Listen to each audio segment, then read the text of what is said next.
Hey y'all, this is TCA Gaming. So we're going to talk about two things today in this video. I'm going to go over the Pikachu Illustrator that sold on Golden. Just kind of show you guys the prices. I was wrong, it didn't sell for $1 million. Then I'm also going to talk about a few of the other things that have sold on their site before, because I was trying to sort by sold items and I just saw all these other high-end items pop up. And I'm also going to touch on these videos of me submitting stuff on TikTok and YouTube and stuff, and they're like, why would you even submit that stuff? In fact, guys, you guys need to help me out a little bit. Like, why did this video right here get 37,000 views? It's just me. I didn't say a single word in the dang video at all. All I did was show a PSA return. It wasn't even that cool. And then all this other stuff, I would think that some of these things are much cooler. They don't get anywhere near as many views. Although I will say this, I've only got 500 followers, yet some of these, like all of these, are getting more than that in views. Like, that's crazy. So I don't know, maybe it's just TikTok because it just plays stuff all the time. But yeah, I find it nuts, like how many more views you can get even with a smaller audience on a place like that. But anyways, let's go over these Golden auctions. I scrolled down a little bit, and the main reason I did that was because at the very top it's going to show the Pikachu Illustrator. It's going to show the highest sold Pokemon items that have come through their website, I think, ever, or maybe in the past year or two. I mean, ever should be the last year or two for the highest stuff. But like you can see right here, we've got a Topps Chrome Uncut Sheet Atomic Refractor. I love the way they use their words. Sometimes I think they just make this stuff up, but it does look pretty cool if we look at it. Actually, I bid on some of these Chrome ones. This looks like a Spectra Chrome, maybe, or the Techno. Yeah, I think it's a Techno, but yeah, it's pretty cool. I bid on those, but I just wasn't a player at that point. You can see, like, you guys may have never even seen this card right here. It's got like this lady on it. It's a Gem Mint 10. One of those really rare type cards that only gets put out in Japan, similar to the Ishihara GX, something like that. But oh man, it's showing the price. Let me scroll back down here. Maybe I shouldn't click off of this page. Just open it up in a new tab. You got a no rarity Venusaur 9.5. Like, I don't know if you guys knew this one existed. We have a Pikachu. It's a 24 karat gold one. It was issued out for the 20th anniversary. I want to say it was like 2,000 bucks around the time that it come out, but it's way more expensive now. I mean, you can see 20 grand. And this one was sold. Oh yeah, this just ended 4 days ago. So this was one of the cards that ended before the Illustrator ended, but around that same time. Got plenty of Charizards in here. PSA 9. This is a PSA 10 Blastoise. This one ended back in August. So these dates are going to vary. Actually, I bought this one right here. If you guys, I did a video on this, the Tropical Tidal Wave set, where it goes all the way from the top 32 to the finalists. It went for $23,800. I was putting a huge risk on this purchase because I'd never invested in this kind of thing, but I ended up grading these, and the finalists graded a 9 at CGC, and that was where I did that $50,000 sale video where we disclosed the final sale price of just that card. So it doubled up just on the one, and then the rest I still have. And that's the kind of arbitrage that we talk about every now and then. You can find good deals on sites like this because that's not only a really niche item, but it's also very high risk, and it's on a site that's not regularly trolled by as many people for Pokemon. So there was opportunity there. Here you've got like a number 2 trainer. Let me go back. Let me scroll down. Make sure you guys don't see that stuff. We're getting there. We're getting there. They're like, this is a number 2 trainer, PSA 9. I think this is the same one that sold for way higher than this, previously. So if I'm thinking correctly, I might be wrong on that. Some of these trainers you see come through multiple times, and it's weird on timing.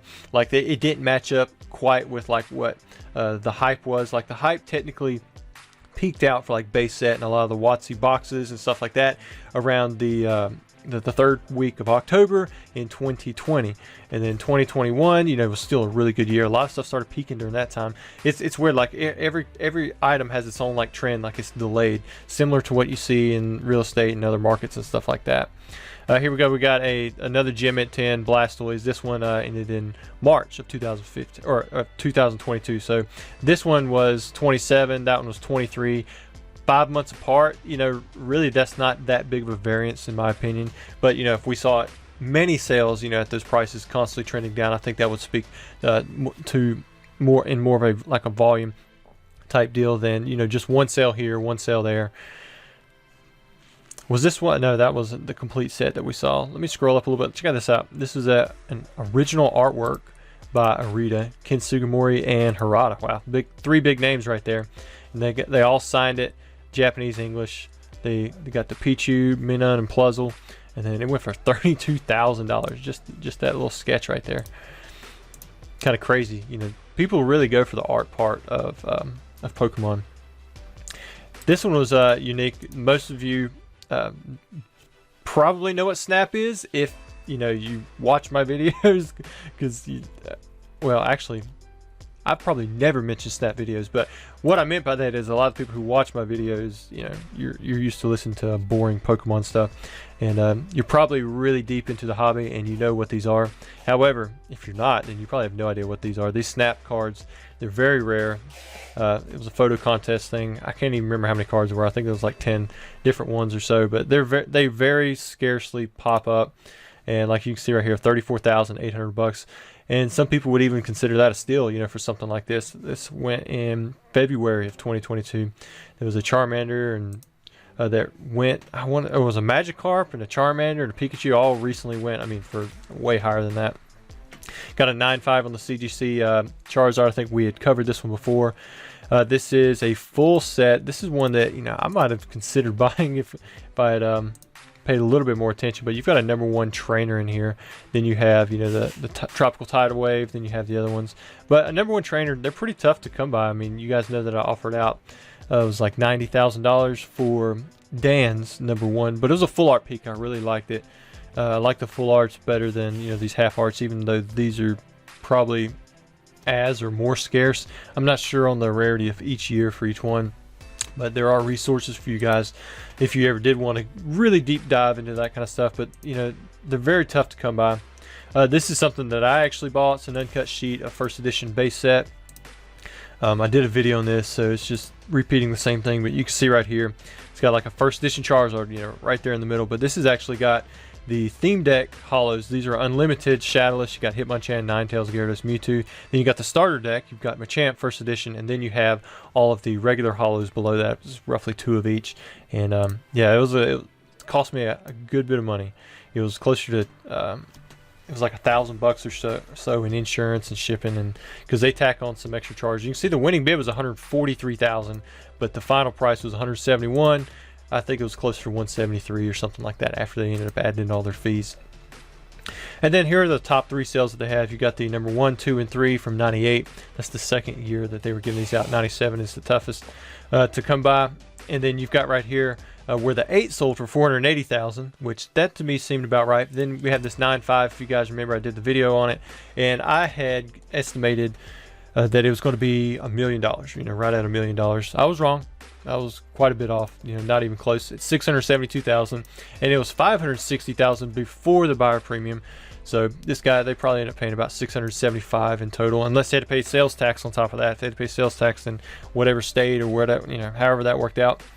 If they had to ship to Oregon, then they didn't have to pay that. But if they were in a state where they had to pay for that, and if they had to have it shipped out, out of the country, then it could have been even worse. But yeah, I think the reason this one may have went a little bit lower than what people were expecting was because when you look at the condition, I think we examined here on the side, you've got this piece of whitening that's literally on the edge. It's not in a corner where you kind of expect it here and there, but it's actually on the side of a card. So you expect it to be marked down for that. If you look down here in the bottom, see if I can zoom in. Well, the bottom left corner does have a white mark there. That corner looks pretty clean. That corner looks pretty clean. But this right here, that's the part that I think most people would argue the 9.5 gem mint grade. You've got 2 clear spots where there's whitening on the card, but one of them is on an actual edge instead of the corners, and typically you don't see that there unless something really happened to the card. So that's probably more of a prominent damage piece, but overall still a really nice, good looking card. Obtaining the illustrator is usually about just getting the card itself. If you can get it in a high grade, that's a bonus. But I think whoever won this won it for a really decent price. I definitely don't have that much money to be swinging around myself, so I'm not in the game at that price. But you know, maybe one day, maybe I'll just sell off a bunch of extra stuff so I can go for one card, so I don't have to deal with all this storage that I do from the tiny things that I deal in day to day with. But guys, I hope you enjoyed the video. Let me know what you think about the sale price of this Pikachu Illustrator. Do you think it was high? Do you think it was low? Do you think it was right where it was supposed to be?